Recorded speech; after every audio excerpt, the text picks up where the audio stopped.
Hi, welcome to Cubs and Culture for January 23rd, 2018. Today is mostly going to be about who should be batting lead off for the Cubs, but first I want to give a couple of random updates. First of all, yay, Democrats, you climbed up on a hill to die on, and then you climbed immediately back down. So, thank you for that 3 days of pointless fuckery.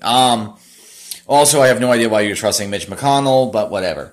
Obviously, the Oscar nominations have come in.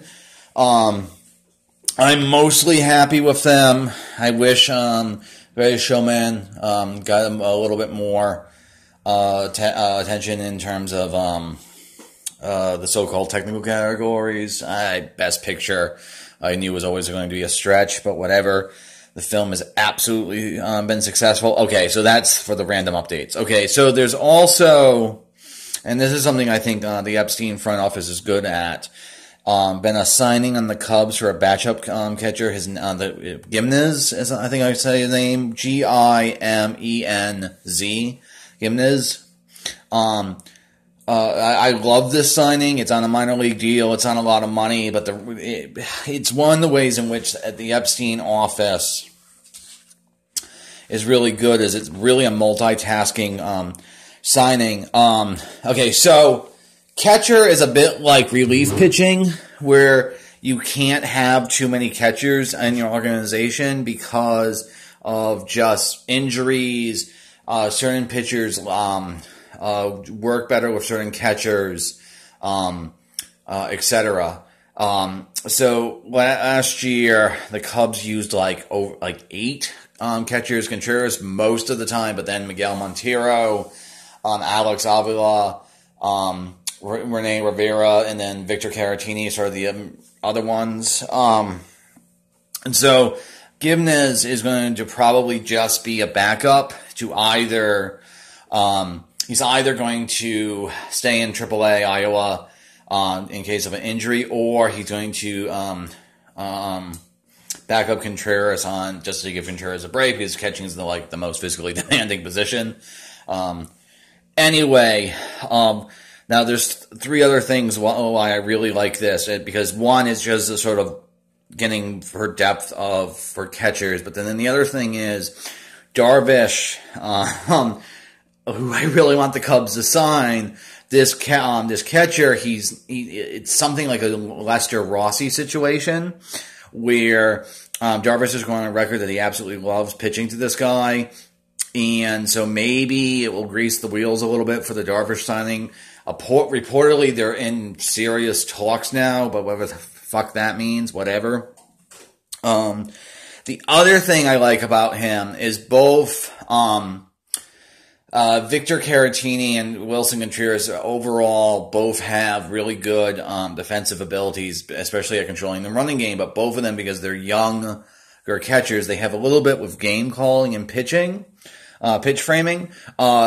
Gimenez, what he lacks in offensive capabilities, he posted for the last 3 years a top 20% pitch framing skill. So this catcher works as depth, it works for teaching, and it works with maybe greasing the well with Darvish. So one of the things I like about Epstein as executive is he does a really good job of multitasking, and this is a good example of that. Let me pause for a moment. Okay, so lineup construction. That lineup is the order of the batting.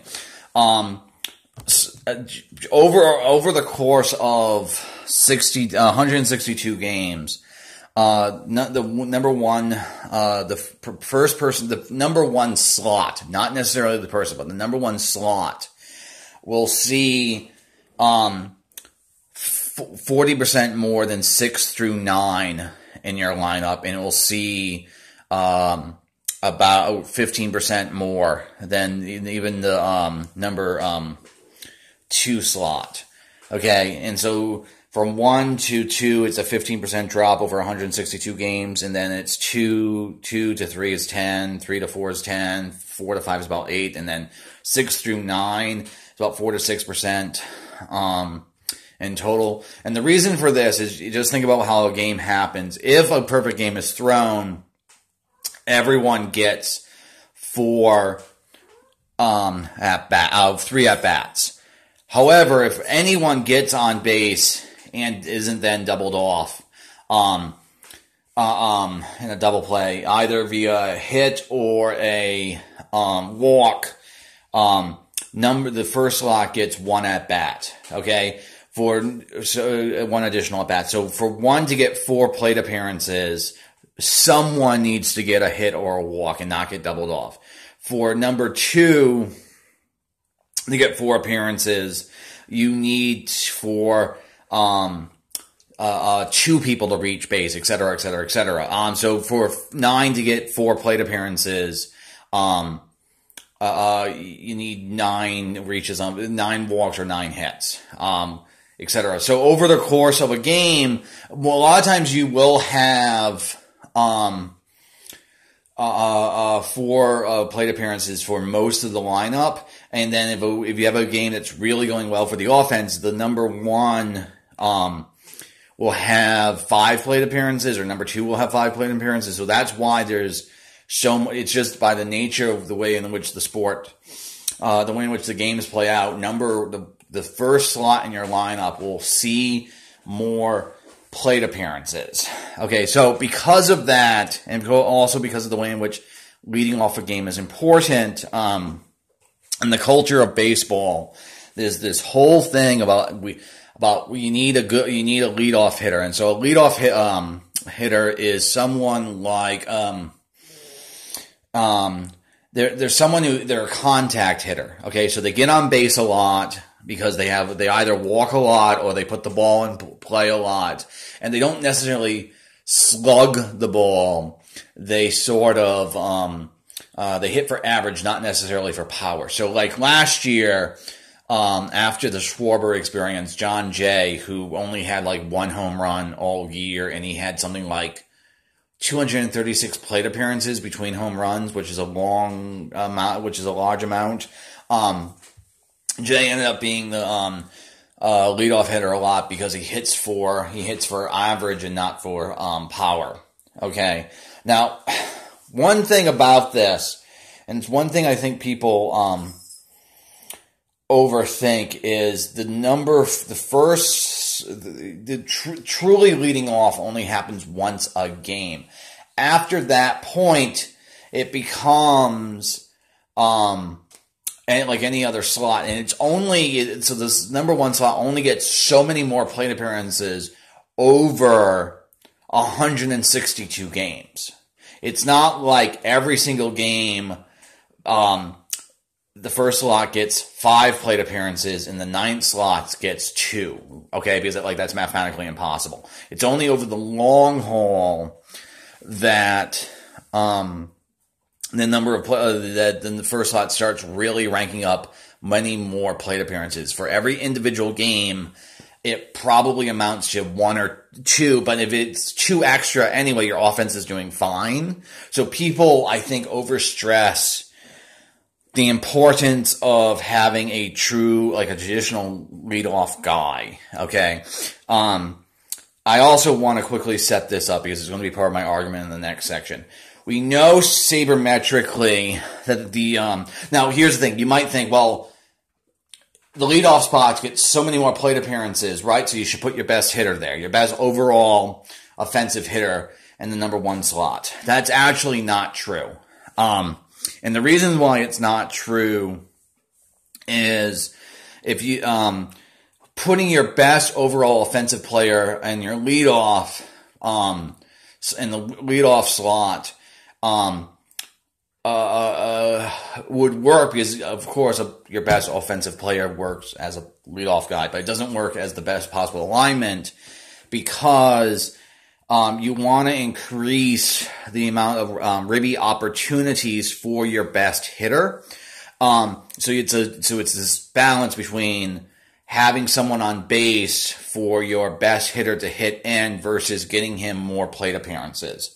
So traditionally, what used to be done way, way back in the day, your best hitter was 4 because he was your cleanup hitter. That's actually too late in the order. What you should do, because the 4th spot, like Babe Ruth was 4th, so you know what I'm talking about. The 4th spot has too few plate appearances, so it's a balancing act. And it turns out that sort of this ideal sweet spot is the 2nd slot.